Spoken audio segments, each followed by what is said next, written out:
Let's just kick it off with some formal introductions here. We got Charlie Maschek and Justin Jett from Hoosier Trapper Supply. You guys have been in business up there a long time. We were talking before the show, Charlie, and we've got a lot of common friends there. And I'll have a story here for you in a minute. But go ahead and Charlie, if you don't mind, you're the godfather of Hoosier Trapper Supply, the founder. And just give us some background on Hoosier Trapper Supply, how you ended up opening that business. I think it's an amazing story when we hear when you started the business.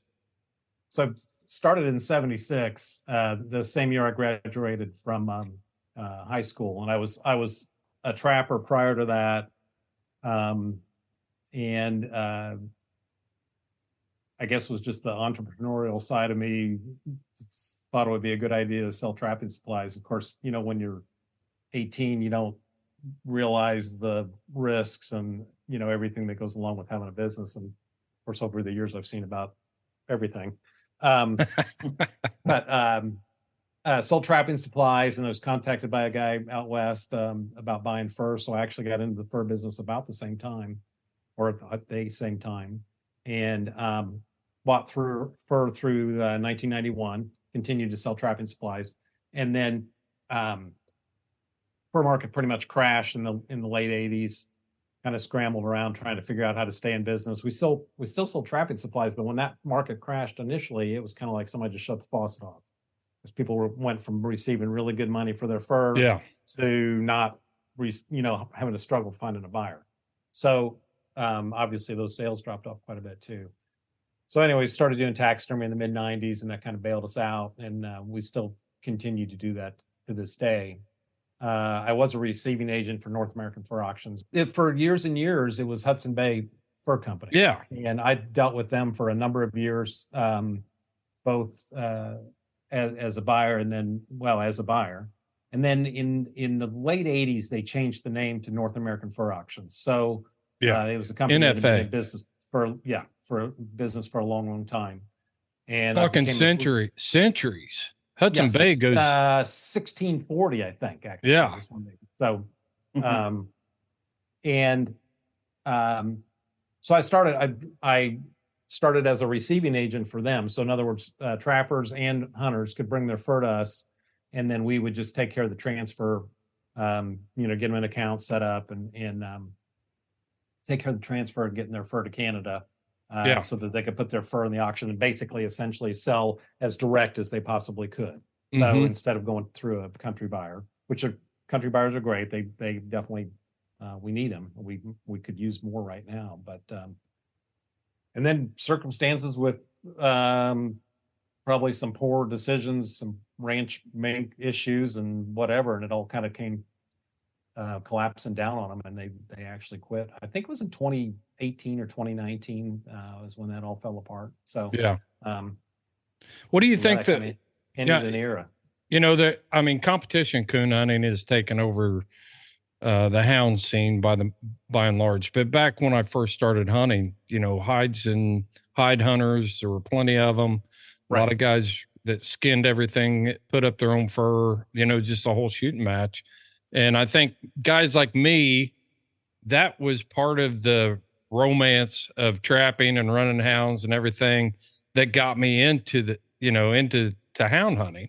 And so part of me, I wish it would all come back. And I think it would be interesting to kind of talk about maybe why that thing fell apart, because we all sit around and we talk about it, but it's not very often that we get to talk to an industry insider like you that's got that information. You mean the fur market in general? Why? Yeah. Okay. So basically, there's a lot of things that occurred, but basically in the late 80s, when the fur market had kind of went through significant change, and a lot of that was due to we had a couple really warm winters. The animal rights movement was starting to really kick in the European countries. So there was this big transition in fashion. And so a lot of that just was never able to bring it back. So So things have shifted over the years, and a lot of the fur goes to China, which is one of the biggest users of fur. So the ranch mink, there was I think at one time in not that long ago, about 80 million ranch mink produced in the world. So the fur market and consumers using fur is probably alive and well, just not so much in North America. It's mostly shifted. So the animal rights movement was pretty successful in the idea of making people feel bad about wearing a fur coat or being associated with that in this country. And that has never been a hurdle that we've never been able to get over. There has been some ideas with some of the people within the fur industry to sell it as more of a green product, which is probably not a bad idea. Something that's sustainable and that kind of thing. Right. But so far that hasn't taken hold, and I have a feeling that's going to be a major uphill battle. That's an interesting point, because I have read some articles on that and some promotions for that. It's like, all these people sitting out there talking about green and green energy and being more environmentally conscious. And then they start pointing out what it takes to make nylon, right. and how environmentally unfriendly that is. Right. And yet we've got this fur, this sustainable, renewable resource out there in fur that is just getting pushed to the back burner. It's just getting dismissed. Right. And we've, at this point, we've already gone a generation and a half, 2 generations, essentially, since there was, women wearing fur coats in public. We just don't see that much anymore. So it's kind of just now to bring that completely back around that's another uphill battle. But don't you think it will? I mean, look what the beaver hat did to the Rocky Mountain beaver trade. And we never saw really beaver hats come back, although a lot of the high grade Western hats are still made out of beaver. So the present day story on beavers, and right now beavers in the scheme of things are higher than they've been in years. And the whole driving force behind the beaver market, and that is one very big bright spot in the fur industry, and that is because of Resistol and Stetson and those hat companies are selling more hats now than they have in several years, and it's because of Yellowstone. I was going to say thanks, Yellowstone. Yeah, exactly. So I mean, like that show or not, we'll take the beaver sales. So I'll tell you something else they've done is they've made Coors beer. There you go. They made Coors beer more popular and more accessible for all us old timers that grew up drinking it before anybody ever heard of Rip. Yeah. So, and that, like I said, that's one of the bright spots presently in the fur industry. So that's interesting. I did not know that, but see, fashion comes back around. Do you think fashion's going to come back around for women? I see more fur in social media posts and things than I probably did 7 years ago. I think so. I think that's true. Yeah, that's true. It's like if you take it away and tell people they can't have it, then you've always got these people that are going to say, well, yes, I can. And they're going to try to bring it back. Yeah. For sure. Well, it'll be interesting to see what happens. So. Yeah. Justin, how do you fit into this whole picture? Well, I'm married into the family business, put it that way. Oh, yeah. So here's the short, long story. Back in high school, met Charlie's daughter and started dating, and I knew what he did for a living, taxidermy and trapping. I didn't know too much about trapping at all. And oh, yeah? So where I was working at the time, they had a beaver issue flooding the parking lot. Truck drivers couldn't get in and out of the lot, and the owner was fed up and said, hey, anyone that can get rid of these things, I'll pay them. I was like, oh, okay, I got an idea who I should ask. Charlie gave me a little quick intro to trapping 101, basically, and I caught a couple there. And then once I did that, it was like I was hooked on it and went down the rabbit hole, now we're catching coyotes and whatever, traveling to different states and everything. we film a lot of our adventures, put them on YouTube for Hoosier Trapper Outdoors. Showing the products that we sell and have and use. It's been good. I've been 15 years, probably a little over 15 years now. Yeah, it was so good that Probably you quit. pushing 20 years. Pushing 20 years now. 20 years. So, Yeah, it was so good you quit your job. Well, it was a high school gig. Yeah, but what other? I mean, that's like a dream job, Justin. Who didn't grow up? Come work with me for a day. Who didn't grow up wanting to trap and hunt for a living? We all dream about that's it. all it was. That'd be great. Yeah. But yeah, it's awesome. I mean, I know there's a lot of people that would kill to be in my position and do things like this. And Charlie, did you start him out in the skin and shed? Yeah, he was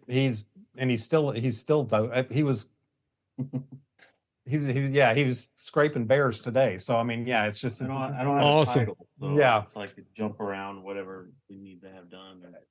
I always tell whoever's working is like, I'm not going to ask you to do anything that I haven't already done myself. So it's just, if we're grinding up coyote glands, I've done it. So whatever we're doing, that Right. Yeah.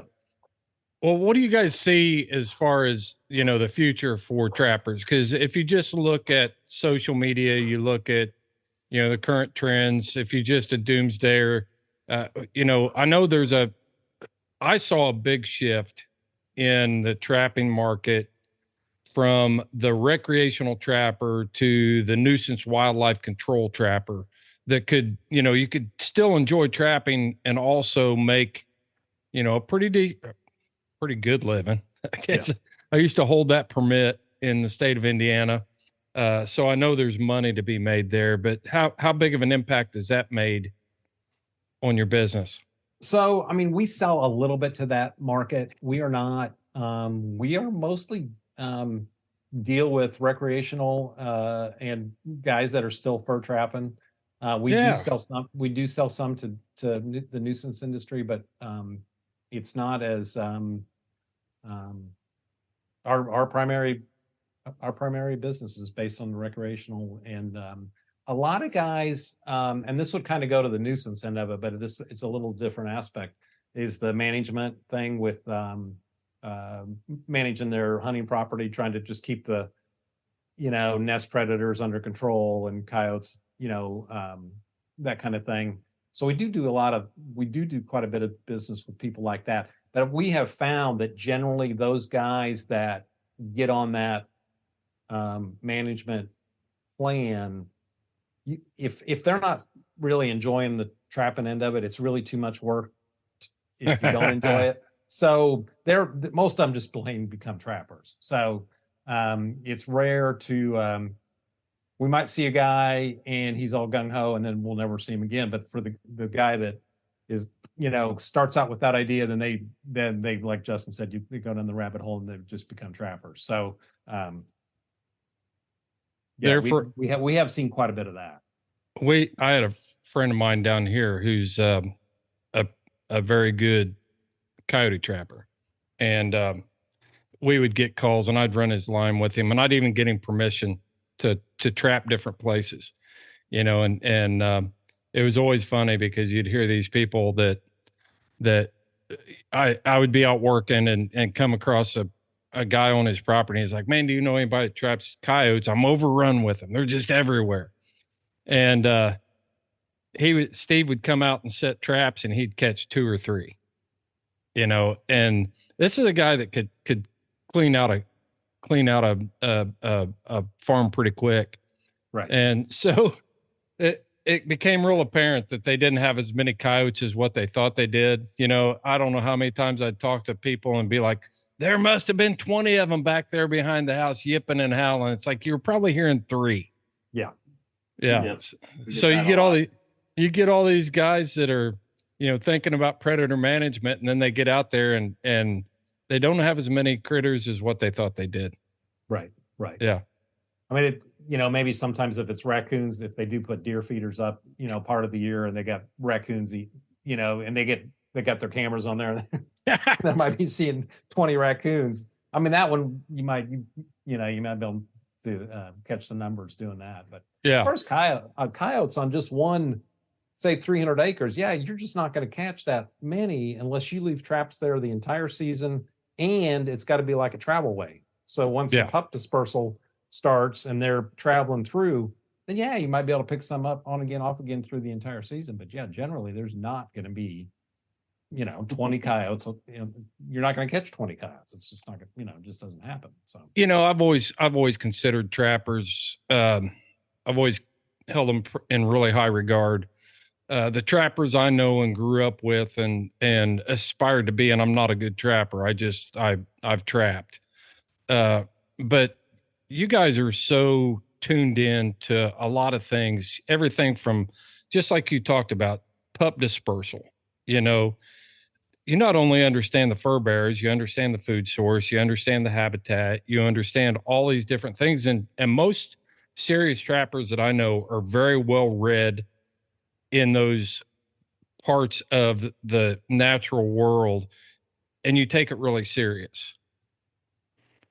So, yeah.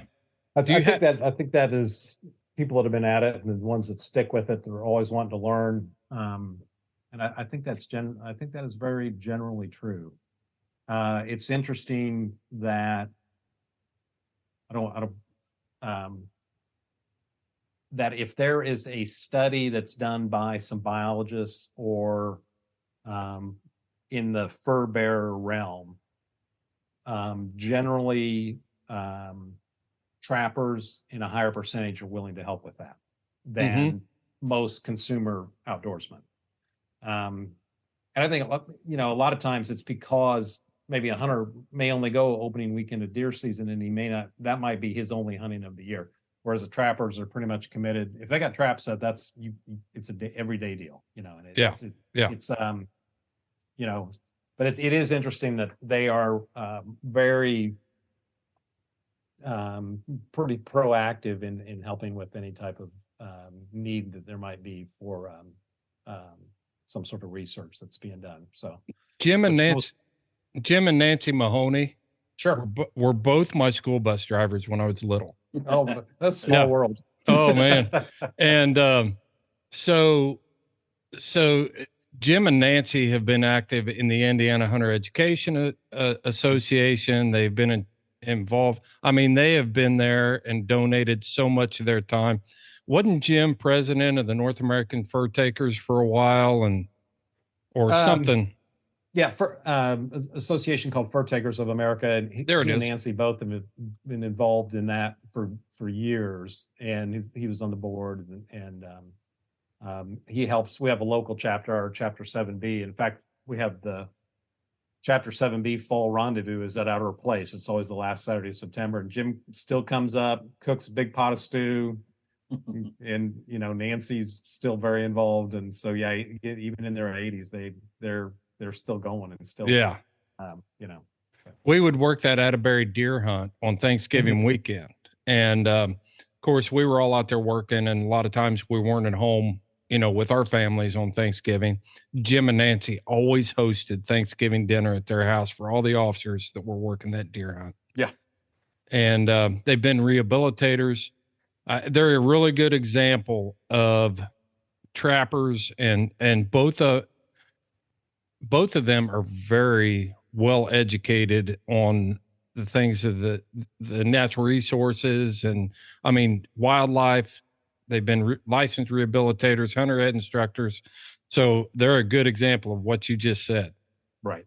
Then they're trapper ed instructors as well. So yeah, it's for sure. They've definitely left the lifelong legacy on this of volunteer time on this whole thing. So yeah, that's for sure. Well, you brought it up, so I want to talk about this a little bit. There's been some controversy lately about some organizations that have hosted some what are being coined as killing contests for raccoons. And this is one of the things that drew me over to you guys.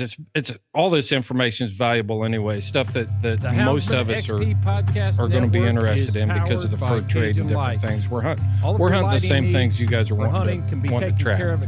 But they have 3 models. I want to spend a little bit of time about and talk about what which is their high trapping in the modern era is, and you got to find that coon up in a tree. Dispel some of the rumors and talk about the methods of trapping, the most effective methods of trapping, to try to reduce some of the ideas that there has to be this conflict between trappers and houndsmen. It's all built in right into that light. So I think I'll just ask some questions and you guys can answer. But let's just focus on raccoons because that's the hot topic of the day. Red, green, amber. As a trapper, how many miles of road time in the house, would you say the average trapper puts in to be able to trap without a Cajun light in it? Run an effective trap line in the state of Indiana? Every Cajun light is durable, made from the highest quality components, and it is backed by and it all depends. If there is a driving force with say we have check a strong out Cajun raccoon Lights. market, You can go to our website at houndsmanxp.com. Go to our sponsors page, hit that link, and take you right to Cajun Lights. Guys Check are them non-existent. gears. They got a lot of stuff to offer over at really Cajun not Lights. target them. So it's. Did you say guys are shifting gears and really not targeting them? No. Why? Just because there isn't a market for those animals? Right. I mean, generally speaking, guys don't like killing stuff if they don't have a specific need to, So right. They all realize that the management of it is important, and but they're not going to go out and try to target to catch 100 raccoons or anything like right. that. So, That's a lot of work, time, effort, money to even be out there to do it. You put a lot of work in the skin stretch, dry it out to even have a finished product that you can sell. And you're getting $3 to $5 or something right now. Yeah. Yeah, I mean it's a lot. Yeah. There's no return on investment there. Yeah. And Okay. the market's always up and down and it varies. But like what we were mentioning earlier, he said guys are switching gears. Well, a trapper's just going to go after maybe something else, like beaver right now, or kind of the hot item if you're a water trapper. So they might target that more so than they would the coons. And let me coons on accident or in a trap that was meant for something else. They'll take care of that and still process it. Well, let me reframe the question a little bit. So if there was a market for raccoons right now, and we were at the beginning of it, and what would your expectation, if I wanted to trap 100 raccoons in a week in the state of Indiana, how would you go about doing that, and what would that look like? If you just have to go out and line up some permissions. So in Indiana, technically, you can't road trap. So as far as just running bridges, and there's guys that do it, but I mean, generally, that's not,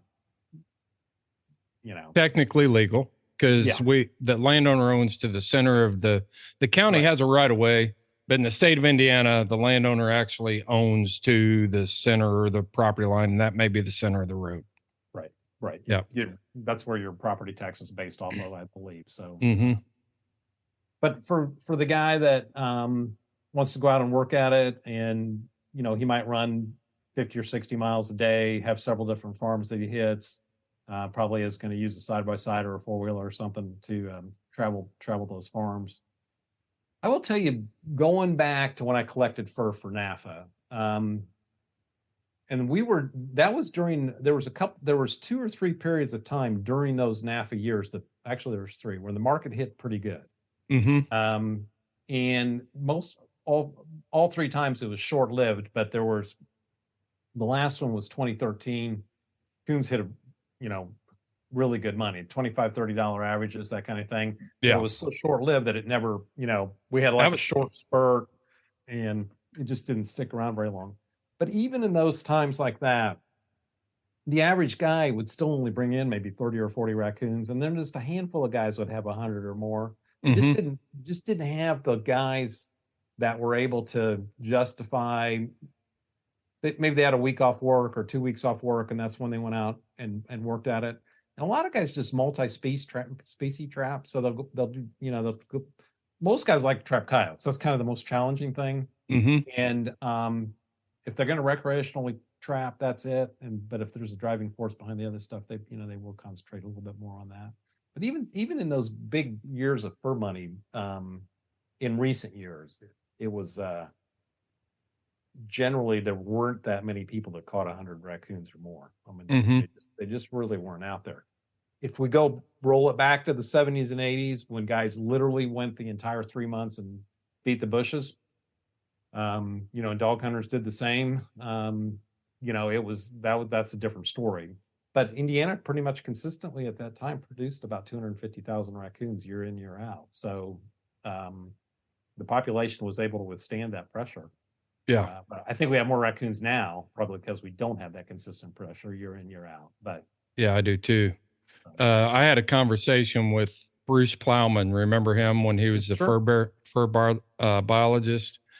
We talked numbers on exports and how many raccoons we were buying. You guys were buying a year. He had access to all that data, and it was astounding. And we were talking in some of those lean years and comparing to what we used to do. And, it was a big conversation, but the numbers were way off. And he says, man, we need people to take more raccoons. And so I guess what I'm trying to get down to is, say you've got a 3-day contest. Say in Indiana we've got a very good coon population. We've got turkey populations too. So that seems to be the new controversial thing, is the raccoon contest that a 2-man team may bring in 75 raccoons at the end of that 48-hour period. What would they have to do to be able to do that? I'm thinking it'd be lots of miles. It would have to be places I could be in and out quick, and it's not going to be a lot of the same places that I'm going to be able to hound hunt, or turn a hound loose. I think that is generally true. So when you stop, if they've got permission and you stop at a bridge, that's the crossing point for a number of animals. We'll just assume that they have permission. Right. Yeah. So they stop there. They'll set maybe 4 sets, 2 on each side of the creek or waterway, and then on both sides of the bridge. So that's generally it. And that will cover you for miles actually going up and down that creek, because all that stuff is going to pass through that bridge point. So they're not going to take the time to put on a pack basket and start heading up the creek walking. Right. They're going to get time. Yeah. right. They're going to get in, set some traps, move to the next location and set up and get on another whole bunch of raccoons. Yeah. It's going to be spread out. It's going to be the ones that are, if you only got a couple day process, if they're doing the contest, if it's 2 or 3 days, you're not going to have raccoons that are 2 miles down the creek, most likely within that couple 3 days, maybe. But yeah. So anyways, you're catching the cream of the cream in easy access locations, probably close to a travel way, and that's what they're doing. Yeah. Obviously, it's going to depend on raccoon level of population to be how many locations you're going to hit. But if, for instance, if they caught 75, so yeah, you may not have to hit that many. I don't know. But Houndsman XP Podcast Network is sponsored by onX. The most comprehensive mapping system in the world is available by going to onxmaps.com and downloading their app. Several subscription offers there. Highly recommend you using onX. And here's a true story for you. We've all got that spot where when we turn our hound loose at night, they're going to head that direction. Well, the other night, my hounds headed in a direction for that property that had recently sold. I had no idea who owned that property. I simply opened up my onX app, found the landowner information, cut the dogs off, and the next day I went to their house. And not only did I get permission to hunt there, I think I made some new friends. They are beef farmers, and they do not like raccoons running through the feed bunks, leaving their mess behind. Yeah. Go to onxmaps.com and download the app today. At checkout, make sure you use the promo code HXP20 and get 20% off. When you join us on Patreon, you will get a discount code for a deeper discount on Onyx Maps. Know where you stand with Onyx. When I look at the red, white, and blue, the flag of the United States of America, I get kind of emotional. I think about the freedom that has been won across the world under those colors, the daily freedoms that provides for me. I think about the men and the women who have put it all on the line to ensure that I have the freedoms that I have. And that's why I'm proud that Houndsman XP supports an organization like Freedom Hunters. We've gotten the opportunity to host multiple hound events and represent Freedom Hunters on those hound hunting adventures and get that full experience of paying something back to veterans. These veterans come back from combat theater and active duty, and they need an outlet. You know, your world is different when you're on active duty. You do stay in touch with your buddies and stuff like that back home, but it's a lot different. And so many times these veterans lose track of opportunities to get plugged into a lifestyle of hunting and fishing in the outdoors, and Freedom Hunters provides them with that opportunity to get plugged back in. It's a great opportunity for us as houndsmen to get involved in that and host a Freedom Hunters adventure. It's that simple. You can get more information by going to freedomhunters.org, or you can send me an email at chris.houndsmanxp@gmail.com. We will get some very simple paperwork completed, and we can start honoring the real heroes of America. Check out Freedom Hunters at freedomhunters.org. Well, in my mind, what I'm sitting here thinking about is I've got this particular bridge in mind, and it's an area that really has no access to that creek by vehicle for several miles each direction. So if I'm setting 4 traps there, and I'm trapping numerous ditches like this, I'm setting 4 traps at that point, I'd have to be checking, like setting at dark, checking at midnight, resetting. And then even if I was 100% on all 4 traps, that's only 8 raccoons off of that one ditch. Right. For how many miles each way? Right. You know, and as soon as they're gone, the next night, there's going to be another raccoon you're going to find tracks there on Monday morning, fresh tracks. Right. So that's kind of what I was wanting to set up here, was a realistic scenario.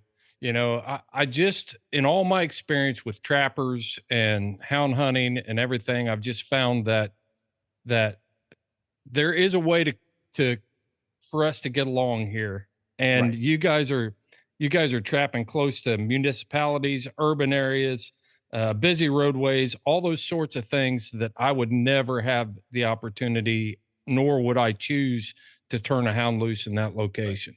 Right. So. Right. That is true. And in the scheme of things, I mean, there's a lot of geography in Indiana that you guys can hunt and that we can trap. And realistically, there's not that many houndsmen and trappers in the scheme, like it's in present day. Right. There's enough out there for all of us, for sure, you know, so. What was it like back in I don't want to get too far off the current topic. Maybe it's time to, but let's talk about what it was like back in the day, in the early 80s, late 70s, Charlie. So it was I wrote some big checks back then. I would tell you that, you know, guys did pretty well. It was Wild West. It was the Wild West. And to me, the negative downside to it outweighed the positive side to it. It brought the worst out in a lot of people. And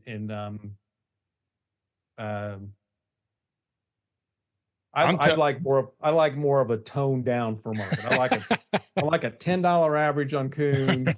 You know, I don't like the $25 average. It just, you know, you get the opportunist. And yeah. I used to use this scenario, and I would tell people this in fish and wildlife meetings and different things. Cause I got hired in 1990. So I was at the tail end of that big fur market era.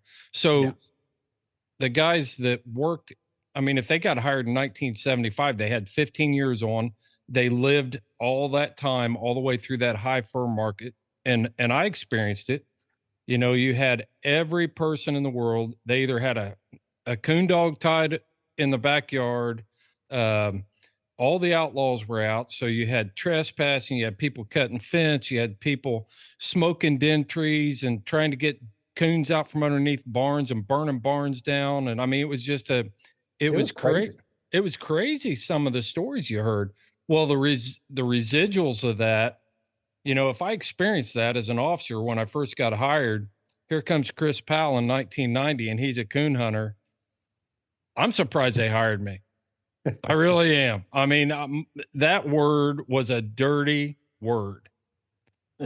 But what I've found is all those outlaws that were involved in all that, as soon as the money was gone, now they went to stealing copper, snagging, cooking meth, snagging paddlefish out of the Ohio River, stealing timber.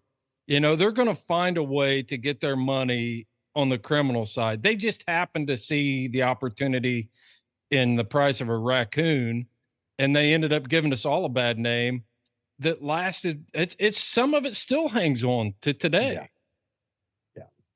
There a couple things mentioned. There was a guy that came in, and he lived locally, and I knew him personally, and he'd come in, he'd sell coons, and he was always complaining, just one of those, you know, and he said, I can hardly wait till coons drop to $5 because then I'll have the woods to myself and all that. And when they did, he was the first one to quit. Oh, no kidding. Yeah. And I wasn't surprised. It was just because he, you know. Yeah. The other one we hear fairly often is, I love to trap, but not, you know, I just there's no money in it anymore. So, well, first of all, you don't love to trap, because if that's the only requirement, then you're not a trapper, you know. But, right. You know, we hear that all the time, particularly if we do like the Deer and Turkey Expo at the fairgrounds, or someplace where you're going to see more general population of outdoors people. That we'll hear it more there. But it's like trapping had to have a monetary value for people to be interested in it. And yet the same people will sit in a tree stand and spend thousands of dollars on a piece of property to shoot a deer that they has no market, not supposed to have any market value to it anyway. We've created market values for those deer too, whether people like it or not. And then we'll go spend $200 to have it processed and, you know, whatever. So it's like, it's just all of what you know, it's just the whole thing is what you guys enjoy running hounds, and we like setting some traps, and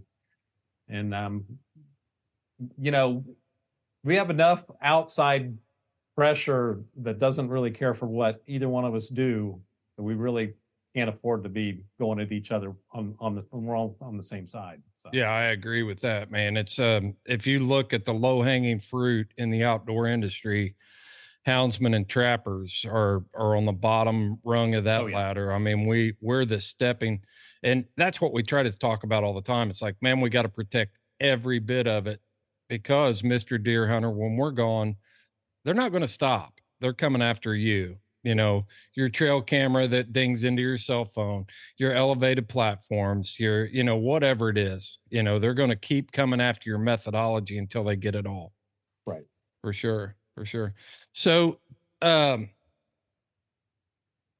do you guys, why don't we talk about Who's Your Trapper Supply? You know, you guys have got a website. What sort of products you carry? Are you guys making your own lures? We do. I developed a line of lure. It's sold under Leatherwood trapping scent line. So I developed those formulas. Justin has one that called Jet Fuel that had a little help with, but and then we have a bait that we sell a lot of bait. It's called Top Dog Predator bait. We sell the stuff all across the country. It's worked in every state. We sell a full line of trapping equipment. Now we also sell a line of deer hunting scent. One that I formulated, it's called Lip Licker Deer Lure, and deer hunters they don't quite have an understanding of scent that trappers do. But there's no magic formula out there, or no 100% magic formula, but it's as close as I've come to something that works pretty well. So well, if you could just sell all the equipment. Yeah, if you guys could just go ahead and send me the recipes for Lip Licker and that Top Dog, I'll make sure we get everybody making their own. I bet you're protective to that. And so you guys, I just recently bought a pole snare from you, and I was done with using my old conduit and Romex wire that I'd peeled out. I carried that thing in my truck for years. I don't know why I never bought a pole snare, but I just recently bought a pole snare from you guys. Great. It was great. Got it like the next day too. I couldn't believe it. Yeah, my daughter, Justin's wife, she kind of heads up the shipping, and she makes sure that stuff gets shipped the same day that the order comes through. So I'm serious. I could not believe it. I placed that order. I think she even called me to verify the order or something. I can't remember what that was, but the next day it was here. And, the only way I could have got it in quicker is if I drove up there and got it myself. Yeah. So that was amazing. But are you guys leaning into the deer hunting market, and is that a lot of what your taxidermy business is, or are you doing a lot of fur bears too? We do a lot of whitetail deer. We do a lot of big game. Mm-hmm. We tan a lot of hides. We tan a lot of stuff. You guys are tanning in-house? We do our taxidermy tanning in-house, and if somebody just wants a skin tan, we do all the prepping, and we do send that out. Okay. We'll do a crate or two of African stuff a year. We do a fair I guess probably because of what we're associated with, we do a fair amount of small mammals, fur bear mammals. So birds, fish, Yeah. Justin, I think he's been scraping bears, it seems like, for 2 months, just trying to get stuff cleaned up out of the, work through the freezers, because all the work comes in in a few months. So yeah. So who's doing the most of the taxidermy work? Both of you, or you guys got a taxidermist, or Justin, you leading the way on that, or what's up? Actually, the head of the department, I would say, would be Elaine. We've got she's kind of a lifelong friend. She lives up the road, farm girl. She actually kind of heads up the taxidermy. I did it for years, but my workload with everything else, the trapping supplies or whatever, doesn't give me as much time as I once had. But I still do a fair amount of the birds and that kind of thing. And then Justin just does. I jump around. I'll either be doing taxidermy work, making lure and bait, pouring stuff, customer service, whatever. Yeah. I don't really deal with the shipping department because, you don't want to be too close to your work. I understand that, man. You keep your hands off of that. My wife comes in and helps my daughter during the peak time, but so. Yeah, we just went through shouldn't reveal this probably, but we tried to not outsource the shipment of our merchandise, and my wife was going to do it, so we keep that in-house. Mm-hmm. That project lasted about 45 minutes. It's like, hey, this isn't worth it. I know somebody that can do this a lot cheaper on all fronts than for us to be trying to do this at home. It's worth the money for me to pay somebody else to do that for me. Yeah. So And you got to be set up for it, and you can't try to have minimal interruptions, and so yeah, for sure. Well, what do you think about bobcats in Indiana? Why don't we have a bobcat season in Indiana, Charlie?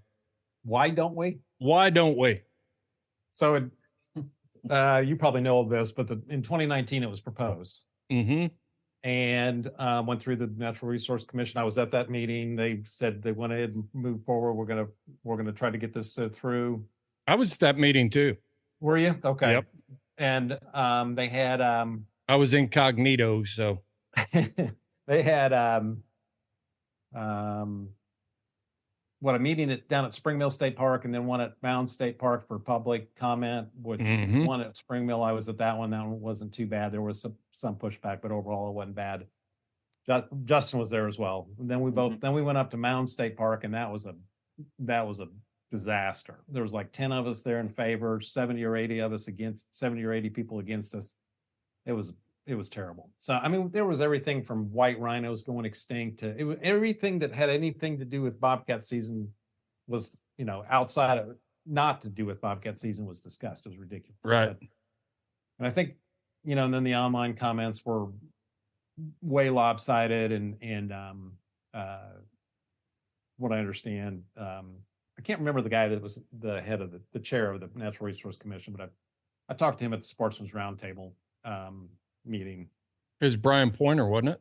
Yeah, I think so. Yeah. Yeah. Brian Pointer was, and I mean, nothing, this isn't anything against Brian. He's just there to conduct a meeting, but go ahead. Yeah. So, and he was saying, if we had 30% content in favor, we didn't have a season, but it was like 10% and 90% against, rough, and he said we just couldn't. And the governor was like, pull the plug on it. That's what I was getting ready to say. The reason we don't have a bobcat season in Indiana is because sportsmen failed to show up. Right. And I think we thought it was a slam dunk. We thought, well, yeah, it's going to go through. So, and Gene Hopkins and I have talked about it numerous times. He'll tell you the same thing. It was kind of a deal where we all thought it was a slam dunk. So we didn't have the media push. We didn't have the awareness put out there that, hey, you need to show up to this meeting. And it just got flipped around on its head and said, nope, not doing it. Yeah. Yeah. And it was just the otter season that we had prior to that went through pretty much without a hitch. We were, right. I only went to one of those meetings, but when there was some pushback and, there was a couple people there that got a little unhinged, but I mean, overall, it was a good public comment meeting. Everybody was overall decent, and we got the season. It was not a big deal. And then the bobcat thing came along, and everybody came out of the woodwork, So. Yeah, they sure did. There is something about cats and wolves and bears that people go crazy about. Yeah, there's money attached to it, and there's money to be made for places like Center for Biological Diversity, Humane Society. Send me your dollars. We're protecting these critters and blah, blah, blah. And and we spend a lot of time on those topics. Do you think we're going to get one? Do you think we're going to revisit that? I'd kind of heard that Holcomb doesn't want to deal with it. So there's a lot of stuff he doesn't want to deal with. Yeah, but we need to talk to his wife. Well, yeah, she's the outdoorsman. Absolutely. Outdoors woman. So, that's right. I don't know if he's got other political aspirations after because he's on his last term. So, I don't know. But anyways, and maybe I'm speaking out of turn, but I can speak out of turn. I'm not a business owner. I'm just a show creator here. And I'm telling you what, he's a lame duck governor as far as I'm concerned. He's very comfortable where he's at, and I hope he doesn't have any higher political aspirations. So there, I said it. But yeah, moving on. I would say yes. We will have a bobcat season. Ultimately, we will have one. So, well, to give our biologist, Jerry Ann Albers, the fur bear biologist. Mm-hmm. Have you met her? I've talked to her. I have not met her. Okay. She was she's hired, a good advocate for us. Yeah. Yeah. I think, I would like to have some in-depth conversations with her about it because, I don't like the model that she's been considering, but that's another topic for another podcast, maybe a private conversation between us. But yeah, I have talked to her about it, and I hope to see it. To give our audience an idea, in 2019, these two places, the public meetings were held. If you couldn't have picked two more polar opposite places to hold a public hearing. You got Spring Mill State Park, the heart of Southern Indiana. Heart of Southern Indiana, where the largest portion of the bobcat population is. A lot of landowner conflict down there with bobcats. And then, so you've got that part, and then you go up to Mound State Park, which is within driving distance of Hamilton County, Indiana, where those people wouldn't know a bobcat if it walked across their yard. So extremely emotionally charged meeting up there. People not talking based on science, just like you said, Charlie, talking about everything from falcons to white rhinoceroses to Leo the lion, and crazy stuff. Very urban. And I think, and most of them never fully realized that there was only 33 counties proposed, a quota of 300. It was going to be it was overly restricted. I thought. But I thought, well, shoot, it's a great starting point. Let's just work through the process. And of course it didn't even, we couldn't even get up to that. So. Right. Well, guys, I'll tell you what, you guys got anything else? What podcast you guys running? Plug your channel a little bit, Justin, and your podcast. Yeah. I like giving our listeners other options. Right. So as far as social media goes, we're on Instagram and Facebook. That's Hoosier Trapper Supply. We put up a lot of content, over hundreds of videos at this point on YouTube, either how-to videos or our trapping adventures, or the podcast, which is all about trapping related on all different types of, trapping subjects. And that's called the Trap House Podcast. Yeah. And you can either watch that on the YouTube channel itself, or you can listen in on any streaming platform, Spotify, iTunes, or whatever, something you can drive to work and listen or whatever. So how long? We got different guests on all the time. We talk to a lot of different people across the country, so it's a good one. We talked to anywhere from we had veterinarians that were doing a study with Kansas State on coyotes last year, and then we'll just talk to regular trappers too. So we have a diverse, Sounds like this show. Yeah.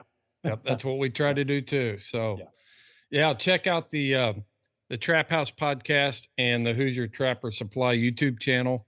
And I think it'd be really good. I mean, if you've got heartburn over trappers, or at least gather some information.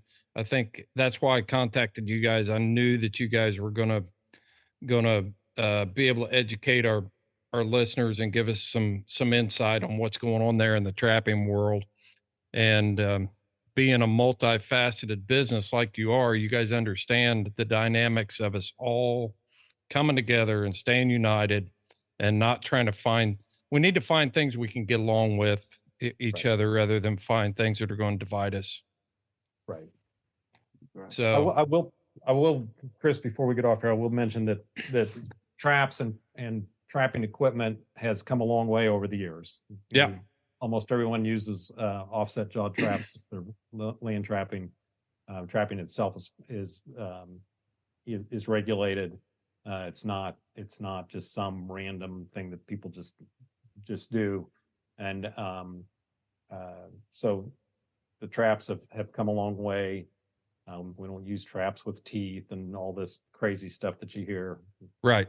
We don't want traps that create foot damage which increases the chances of the animal getting loose. So I just want to, trappers have done a good job progressing forward in the equipment that we use. Well, I think a lot of that comes from, we had to modify jaw designs, but we increased our technology on spring design. Sure.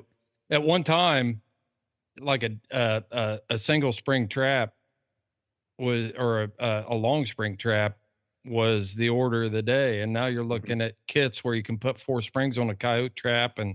And so, but the jaw design is still designed so that it's your dog's not going to lose its foot if it gets trapped in one of these traps. Right. Yeah. But between the offset jaw and the wide face, like being a laminated jaw or a cast jaw, which is kind of the thing. So.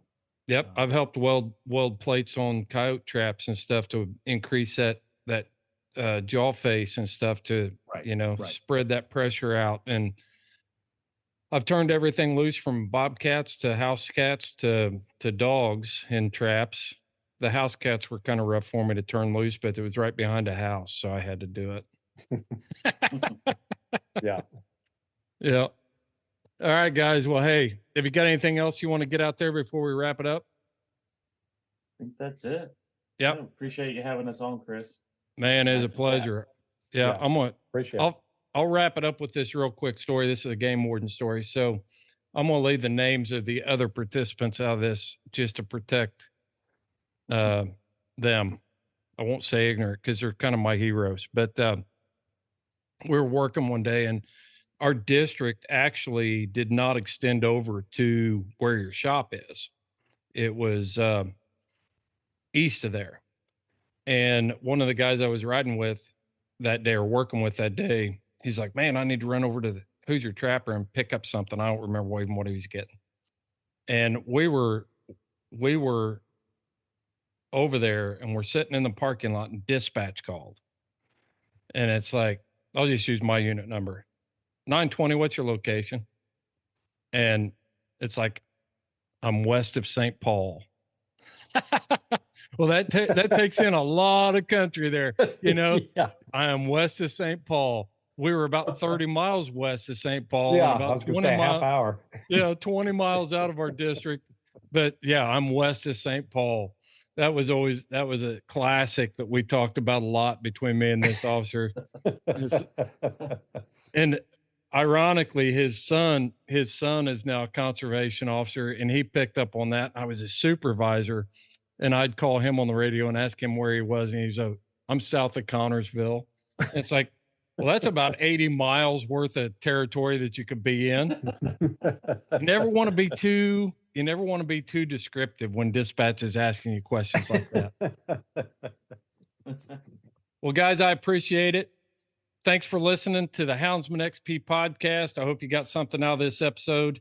And till next time, this is Fair Chase.